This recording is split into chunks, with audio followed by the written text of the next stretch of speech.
La Organización de las Naciones Unidas, la ONU, celebra su Asamblea General número 80 en medio de guerras y tensiones a nivel global.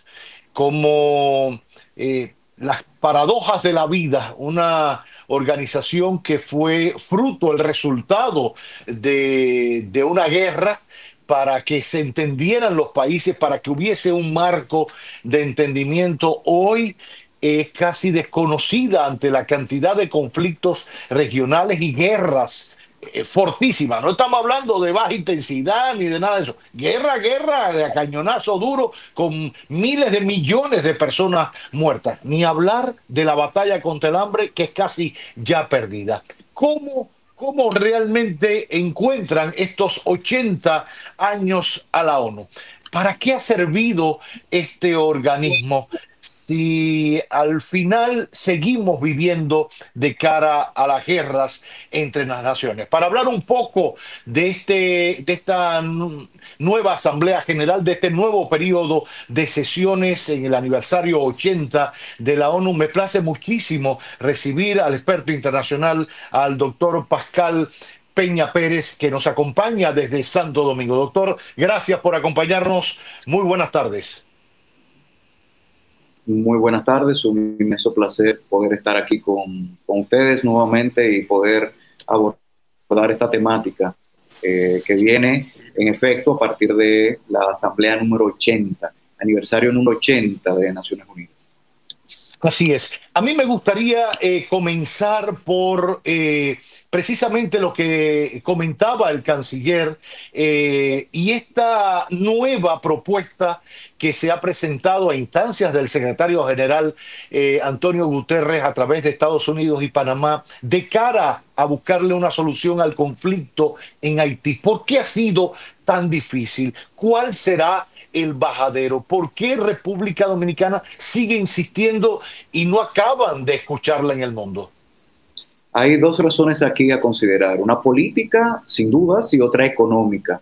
Recordemos que la situación de Haití, pese a que querramos darle una solución, implica recursos, recursos económicos, recursos humanos, estamos hablando de cuerpos militares, estamos hablando de armamentos, entre otros. Y evidentemente este financiamiento no puede venir o no tiene tal vez Naciones Unidas la capacidad actual de asumirla por completo. Recordemos que Estados Unidos, a partir del recorte de las ayudas y financiamientos, ha reducido las ayudas tanto con el tema haitiano. Recordemos que había un financiamiento de 15 millones de dólares y Naciones Unidas, por supuesto, se alimenta esencialmente, esto es importante resaltarlo, esencialmente del presupuesto de estos grandes patrocinadores, entre ellos Estados Unidos, porque cuando se conforma Naciones Unidas es a partir del Producto Interno Bruto y otros aspectos. Desde la perspectiva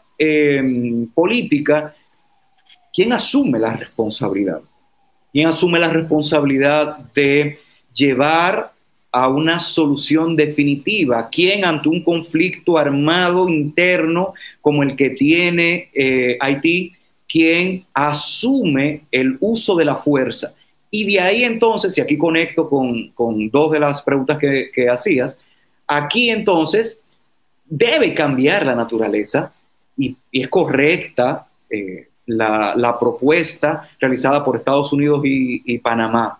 Cambiar la naturaleza de esta fuerza multinacional a una especie de lo que fue la MINUSTAH en su momento. Algunos recordarán este nombre. La MINUSTAH fue un organismo de cuerpos de mantenimiento de paz que tenían la posibilidad de uso de la fuerza y, por supuesto, un control que lo tenía Naciones Unidas. Esta estructura, esta organización está fundamentada justamente, y tú lo mencionabas hace un momento, Cavada, en la Secretaría General de Naciones Unidas. República Dominicana tiene que insistir en esto porque República Dominicana entiende y lo ha promovido de forma correcta. Esto no es una situación solo de la República Dominicana, sino de un ámbito, un alcance regional.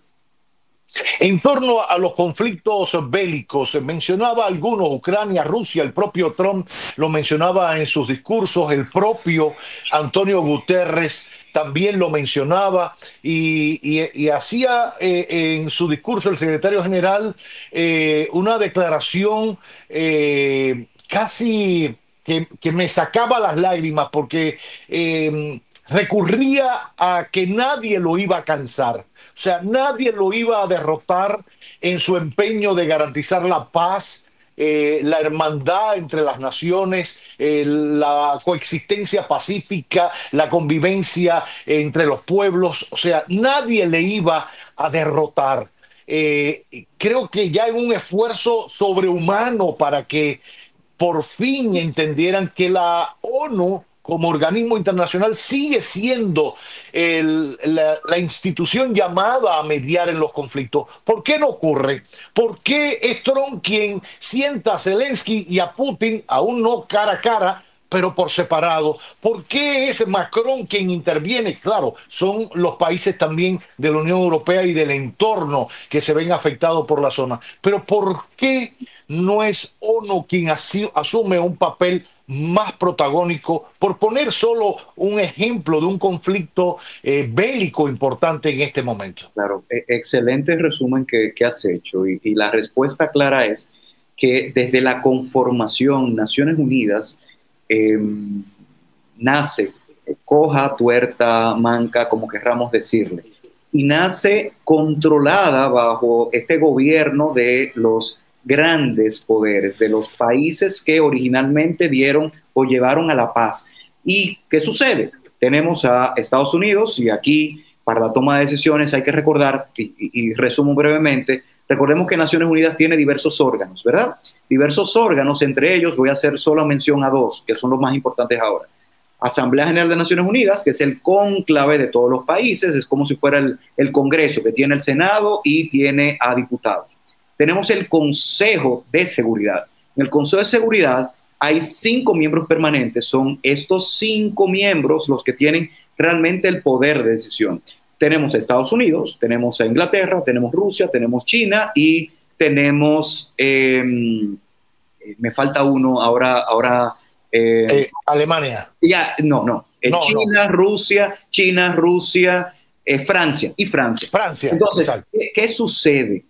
Además de estos 5 miembros permanentes, tenemos 10 que son no permanentes. Todas las decisiones deben tomarse por mayoría simple, pero la mayoría simple con el voto afirmativo de los 5 miembros permanentes.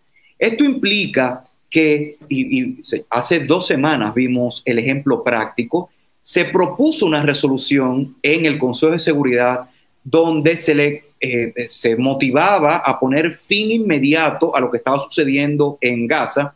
14 miembros permanentes, de los 5 miembros permanentes, 4 votaron que sí, de los no permanentes, 10 votaron que sí, la totalidad, 14 de 15, pero el veto de Estados Unidos, el voto contrario de Estados Unidos dijo que no.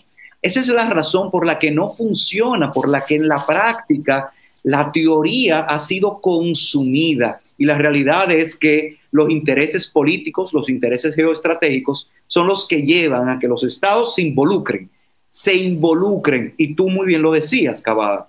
Tenemos a Francia, tenemos a Alemania, tenemos estos países que se involucran de forma directa en el conflicto de Ucrania y Rusia. Tenemos de manera particular a un Estados Unidos donde ante el conflicto, lo que fue el conflicto de Irán e Israel, se involucra, concluye la guerra, una de las alegadas 6, 7 guerras que Trump ha mencionado que ha concluido. ¿Pero por qué? Porque también a Estados Unidos le interesa mantener el control con Israel, por supuesto, en Medio Oriente.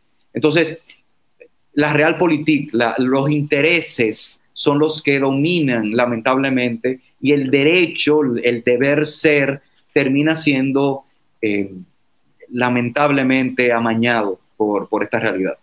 Sí, agregar a eso, profesor, y con su permiso, claro está, que las paradojas de la vida,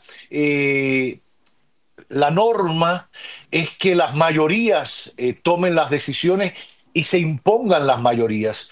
Entonces, al final, siempre ha habido la dicotomía que una resolución de la Asamblea General se toma con la mayoría de las naciones, ¿eh? Estamos hablando de la mayoría de los países que forman parte de las Naciones Unidas y al final se violan. Sin embargo, un voto en el Consejo de Seguridad determina el futuro de cualquier acción en el mundo. ¿Se para una guerra o no se para? En la Asamblea General de la ONU se vota contra el embargo, el bloqueo contra Cuba y sin embargo Estados Unidos lo sigue manteniendo. Por poner dos ejemplos, las ironías, ¿no? De esta vida. Ahora, para explicarle un poquito a la gente, es muy difícil eliminar este veto. Habría que renacer, o sea, cerrar a cal y canto este concepto que tenemos de ONU y hacer uno nuevo. ¿Quiénes lo harían? ¿Cómo cambiar ese derecho al veto? Aquella decisión para crear esta ONU fue de los vencedores de la Segunda Guerra Mundial. Hoy todos estamos en guerra, unas silenciosas, otras a cañonazo puro, pero no se toma una decisión firme en torno a crear una nueva institución que nos represente a todos de verdad. Así es, y yo creo que lo que ha estado sucediendo es, ya ha pasado por, ya me parece, varias décadas, es la muestra de que Naciones Unidas nació, como decía, con deficiencias, con falencias. Naciones Unidas nace en 1945 como resultado de la ineficiencia de una organización previa que fue Sociedad de Naciones. Esto es importante, hay algunos que a veces no lo recuerdan. Sociedad de Naciones tenía una carta. Esa carta de Sociedad de Naciones, tenía organismos como un Consejo de Seguridad, tenía un secretario general, tenía una asamblea, tenía una Corte Permanente de Justicia Internacional, es decir, tenía estructuras, organismos dentro, igual que los que tenemos ahora en Naciones Unidas. Se le dio en principio, y como resultado, por supuesto, de la finalización de la Segunda Guerra Mundial, pues otra estructura, otro valor, establecimiento de ciertos principios, reconocimiento a derechos de igualdad a ciertos estados. Pero como muy bien comentas, Cavada, no todos los estados son iguales. Solamente pensar en este Consejo de Seguridad, los miembros permanentes, las decisiones que se toman, si bien se actúa en virtud del capítulo 7 de la Carta de Naciones Unidas, que es cuando hay amenaza, quebrantamiento de la paz y seguridad internacional, sus decisiones son políticas. Pero cuando hay decisiones de la mayoría en la Asamblea, simplemente no hay una ejecución, porque la naturaleza, incluso las decisiones de la Asamblea, son decisiones simplemente de promoción, de intención. La Declaración Universal de Derechos Humanos es eso, una declaración, un documento donde se expresan buenas intenciones, buenos deseos, pero lo que lleva a que la norma se ejecute son elementos de naturaleza coactiva, la creación de obligaciones concretas. Y esto solamente, lamentablemente, lo da las resoluciones del Consejo de Seguridad de Naciones Unidas, porque ni siquiera con una decisión de la Corte Internacional de Justicia, con una decisión definitiva, los estados han decidido, lo hemos visto a lo largo y ancho del planeta, han decidido en múltiples ocasiones no ejecutarlas. Y no hay ningún tipo de efecto. Hay que recordar que República Dominicana fue de los primeros países que firmó esta declaración en San Francisco, ¿no? Si mal no recuerdo. La Carta de San Francisco. La Carta de San Francisco de la Liga de las Naciones, etcétera, que después devino en la Organización de las Naciones Unidas. Me gustaría, por último, doctor, poner un poquito en contexto la situación que vivimos por las cercanías, ¿no? Y bueno, también es parte de la ceguera de Naciones Unidas ante esta realidad del conflicto ya casi bilateral entre Estados Unidos y Venezuela en torno a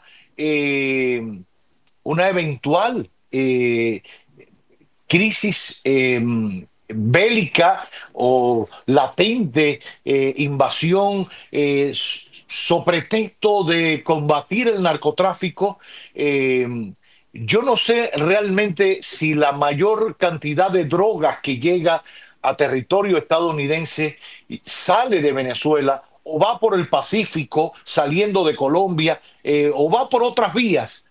Yo, por supuesto que va una parte por Venezuela, buscaba ir por República Dominicana, ahí se le ha puesto el picheo un poquito complicado entre la Española y Cuba, porque por Puerto Rico no iba, por Cuba no podía pasar porque sabía que aquello era complicado. O sea, siempre eso se le ha ido cerrando el paso a los que han traficado con drogas hacia territorio estadounidense, buscando vías marítimas. Por ende han utilizado, bueno, se descubrió, si usted no mal recuerda también, en nuestra audiencia, hasta un submarino que habían hecho saliendo de Colombia para cargarlo de cocaína y de cosas de manera remota y llevarlo por ahí abajo, pero se ha pasado mucha por tierra y por otras vías. Digo esto porque eh, a veces nos dejamos llevar solamente por las frases altisonantes de uno y de otro, de Trump de un lado y de Maduro del otro, y vamos a prepararnos para la guerra, y estoy luchando, y saco un misil por allá, y vuelvo y meto otro barco, y no sé qué, ¿cómo se llama? Le disparo a dos embarcaciones, el otro dice que son de pescadores, pobrecitos, nos mataron, no, llevaban droga. Es una situación complicada. A veces uno dice, bueno, quieren tumbar a Maduro, y entonces ahora buscan el pretexto del narcotráfico, cosa que ha sido siempre parte de la política exterior de los Estados Unidos. No nos olvidemos de Antonio Noriega, que al final le Claro, demostraron, claro. al final le demostraron que estaba en el narcotráfico, pero invadieron, etcétera. Lo digo pensando en la posición que debería asumir República Dominicana ante este conflicto.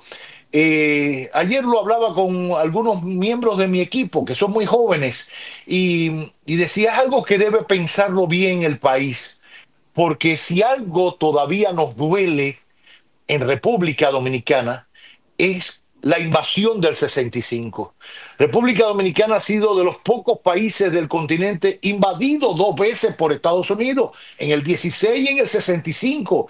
Y eso no es, y tumbó un gobierno democrático y puso en crisis a un gobierno electo democráticamente con el fantasma del comunismo. Seguiremos haciendo política exterior disfrazados de fantasmas, nos apegaremos a quien más nos conviene porque es el fuerte, porque es el que traza ciertas cosas, con el que tenemos mejor mercado, o se impondrá realmente la verdad en la política exterior. Y ahí tal vez le sumo, o la política exterior estará disfrazada de conflictos bélicos, de aspectos como criminalidad organizada, entre otros. Muy bien, tú mencionabas la situación año 88, 89, 90, Noriega, y justamente bajo algunos alegatos muy parecidos a esto, narcotráfico, crimen organizado, entre otros, sabemos que entraron aviones, sobrevolaron Nicaragua y evidentemente se logró la captura. ¿Qué está sucediendo aquí? Aquí quiero tal vez muy brevemente separar dos cosas muy importantes. Recordemos que aquí todo lo que se ha estado haciendo ha sido en alta mar. Los estados tienen la posibilidad de garantizar, a través de las medidas que entienda, su seguridad nacional y tomar las medidas que incluso militares que entiendan. Ahora, desde la perspectiva del derecho internacional, lo que correspondería, y así de hecho Petro lo indicó ayer, antes de ayer, y así también desde Naciones Unidas se ha expresado, aquí no podemos estar justificando lo que son estas muertes extrajudiciales. Lo que correspondería ante estas presuntas bandas armadas y ante este tráfico es detenerlos y juzgarlos. Lo que ha estado sucediendo no es eso. Entonces, esto nos lleva a tu pregunta inicial. Lo que se quiere es tumbar, sacar del gobierno a Maduro. Yo entiendo que lo que se ha estado haciendo sí es eso. es presionando económica, políticamente, pero no tal vez con la intención de que Estados Unidos sea quien actúe de forma directa, invada de forma directa, sino tal vez de motivar a una población, a un cuerpo militar que ha estado todavía un poco tímido ante el llamado de la comunidad internacional y de la población. Es excelente el análisis que tú bien comentabas. Fíjate que la postura de la República Dominicana no debería ser que se ataque a Venezuela.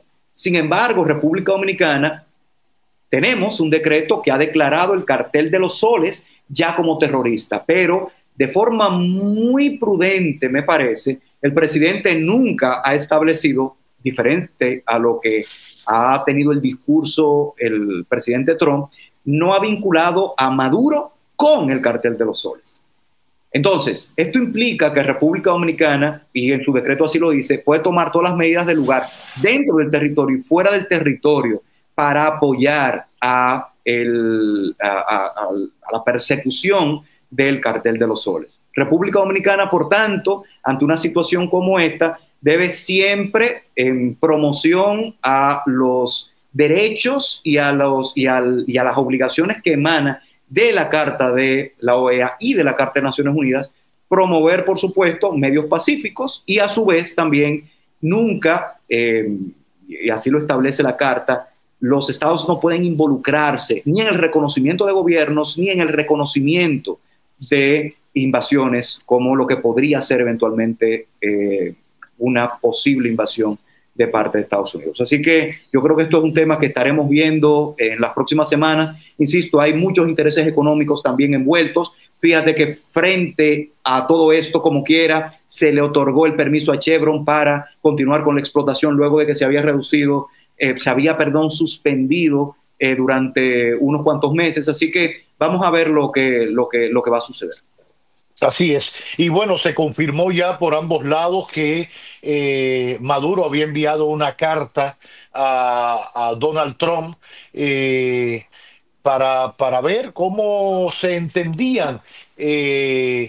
Algunos lo asumen como un acto bueno, de que no es fácil ver las bardas de tu vecino Alder y poner las tuyas en remojo, como que se achicopaló. Yo creo que hay que apostar siempre, y volvemos al inicio de esta conversación, doctor, al diálogo, al canal diplomático para resolver cualquier diferencia. En los barrios, en nuestra casa, siempre nuestros padres nos decían, bueno, usted no tire siempre el primer golpe, pero no se deje dar, pero trata de evitar, trata de revolcarte en el suelo para que no me llamen de la casa, para venir aquí, etcétera. Y lo mismo pasa en nuestros países y en la sede de Naciones Unidas. Es el marco propicio, natural y casi obligatorio para que allí nos sentemos, aun cuando haya encuentros bilaterales y haya mecanismos regionales. Mire cuántos mecanismos hay en América Latina, desde la OEA, que está un poquito desacreditada, la Cumbre Iberoamericana, CELA, esto, lo otro, Mercosur, el copón bendito, y no son suficientes. No son suficientes ni para garantizar mejores tratos económicos entre nosotros mismos, ni mayores desarrollos, ni mejores políticas humanitarias y de bienestar, y a veces ni nos intercambiamos las vacunas y eso, y vivimos en el mismo pedacito de tierra y en la misma zona. O sea, falta mayor entendimiento, faltan que los políticos verdaderos que nos llegan a representar entiendan que el camino de la diplomacia es lo que hay que hacer valer hoy y siempre, que no se repitan más las guerras que traen muerte, y aun cuando se benefician ciertas industrias, es en desmedro de lo más importante que tenemos hasta ahora, que es la vida, porque la muerte es lo único seguro que tenemos en esta vida. Preservemos la vida y que sean las Naciones Unidas el organismo capaz para ello. Doctor, gracias. Gracias, Cavada, y evidentemente solo cierro diciendo que ojalá en los próximos años veamos una modificación de la estructura de Naciones Unidas, una modificación que sea efectiva y que procure justamente eso que comento. Gracias. El doctor Pascal Peña Pérez, especialista en temas internacionales, en política exterior, acompañándonos en este magazine que no tiene nombre.